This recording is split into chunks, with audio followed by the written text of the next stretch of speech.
ഇന്നൊരു ശോകമൂകമായൊരു ദിവസമൊന്നുമല്ല കേട്ടോ. ഇന്നൊരു ഉഷാറ് എനർജറ്റിക് ആയൊരു ദിവസമാണ്. 2-3 ദിവസത്തെ മഴയാണോ എന്താ കാര്യമെന്ന് എനിക്കറിയില്ല. ആകപ്പാടെ ശോകമായിരുന്നു എൻ്റെ അവസ്ഥ. എനിക്ക് ഒരു ജോലിയും ചെയ്യാൻ ഇഷ്ടമല്ലായിരുന്നു. ഭയങ്കര മടുപിടിച്ചിരിക്കുകയായിരുന്നു. ഇന്നെന്തോ രാവിലെ എഴുന്നേറ്റപ്പോൾ തൊട്ടേ നല്ല വെയിൽ കണ്ടതുകൊണ്ട് ഞാൻ ഭയങ്കരമായിട്ട് ഉഷാറായി. ഞാൻ ഭയങ്കരമായിട്ട് ഹാപ്പിയായി. അങ്ങനെ രാവിലെ എഴുന്നേറ്റ് തുണി കഴുകലും അടുക്കളയിലെ പരിപാടികളും പാചകവും എല്ലാം കഴിഞ്ഞ് ഏസിന് ബ്രേക്ക്ഫാസ്റ്റും കൊടുത്ത് കിടത്തി ഉറക്കിയപ്പോൾ ദാ എഴുന്നേൽക്കുന്നു. പുള്ളിക്കിന്ന് ഉറങ്ങണ്ടായിരുന്നു. അതുകൊണ്ട് തന്നെ കിടത്തി ഒരു 5 മിനിറ്റിനുള്ളിൽ അതേ കണക്ക് എഴുന്നേറ്റ് വന്നിരുന്നു. അതുകൊണ്ട് തന്നെ ഇന്ന് എൻ്റെ കൂടെ ക്ലീനിങ് പരിപാടിയിൽ ഹെൽപ്പറായിട്ട് ഏസിനും ഉണ്ടായിരുന്നു. അല്ലറ ചില്ലറ സാധനമൊക്കെ കൊടുത്തു കഴിഞ്ഞാൽ കുറച്ച് നേരമൊക്കെ അനങ്ങാതിരുന്ന് കോപ്പറേറ്റ് ചെയ്യാറുണ്ട്. ഞങ്ങളുടെ തൂപ്പൊക്കെ അങ്ങനെ തകൃതിയായിട്ട് നടക്കുന്നുണ്ട്.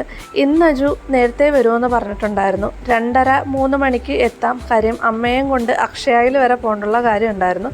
അതുകൊണ്ട് നേരത്തെ എത്തുമെന്ന് വിളിച്ച് സൂചിപ്പിച്ചിരുന്നു. ഞാനും ഏസിനും ഇതിൻ്റെ ഇടയ്ക്ക് ഒന്ന് ഉടക്കിയെങ്കിലും പിന്നെയും ഞങ്ങൾ സെറ്റായിട്ടുണ്ട് കേട്ടോ. ഏതോ ഒരു സാധനം എടുത്തത് എനിക്കത് ഇഷ്ടമായില്ല. അങ്ങനെ ഞാൻ ബഹളം വെച്ചപ്പോഴത്തേക്ക് പുള്ളിയും ബഹളം വെച്ചു. ലാസ്റ്റ് ഞങ്ങൾ 2 പേരും കൂടി കോംപ്രമൈസ് ചെയ്തു. അങ്ങനെ തൂപ്പൊക്കെ കഴിഞ്ഞതിന് ശേഷം എനിക്ക് കഴിക്കാൻ വേണ്ടിയിട്ട് ഒരു ചോക്കോപ്പൈ മേടിച്ച് വെച്ചിട്ടുണ്ടായിരുന്നു. അങ്ങനെ ഏസിന് ഞാൻ അതൊന്നും അങ്ങനെ കൊടുക്കാറില്ല.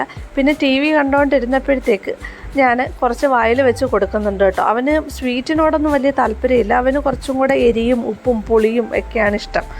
അങ്ങനെ ഞങ്ങൾ 2 പേരും കൂടി ബിഗ് ബോസും കണ്ടുകൊണ്ടിരുന്ന് ചോക്കോപ്പൈയും കഴിക്കുകയാണ് കേട്ടോ. ഞാനും ഏസിനും എന്നും വൈകുന്നേരം ഒരു 5 മണിയാകുമ്പോഴത്തേക്ക് ചുമ്മാ ഈ റോഡൊക്കെ ഒന്ന് നടന്ന് കാണാൻ വേണ്ടിയിട്ട് ഇറങ്ങാറുണ്ട് കേട്ടോ.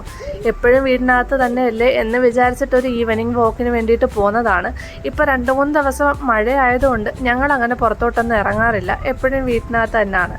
അങ്ങനെ ഇന്ന് ഉച്ചയ്ക്ക് ശേഷം ഞാനൊന്ന് ഡോറ് തുറന്ന് പുറത്തോട്ട് ഇറങ്ങിയപ്പോഴത്തേക്ക് പുള്ളിക്ക് പുറത്തോട്ട് പോകാൻ വേണ്ടിയിട്ട് അത്യാവശ്യം നല്ല ബഹളമായിരുന്നു. എന്തായാലും ഞാൻ ഇപ്പം പുറത്തോട്ട് കൊണ്ടുപോകാൻ ഉദ്ദേശിക്കുന്നില്ല. കാര്യം ഇപ്പോൾ നട്ടുച്ച സമയമാണ്, നല്ല വെയിലുണ്ട്.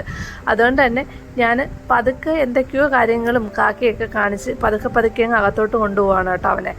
എന്തായാലും വേറൊരു വീഡിയോ ആയിട്ട് നാളെ കാണാം. വീഡിയോ ഇഷ്ടപ്പെട്ട് കഴിഞ്ഞ് കഴിഞ്ഞാൽ സപ്പോർട്ട് ചെയ്യണേ.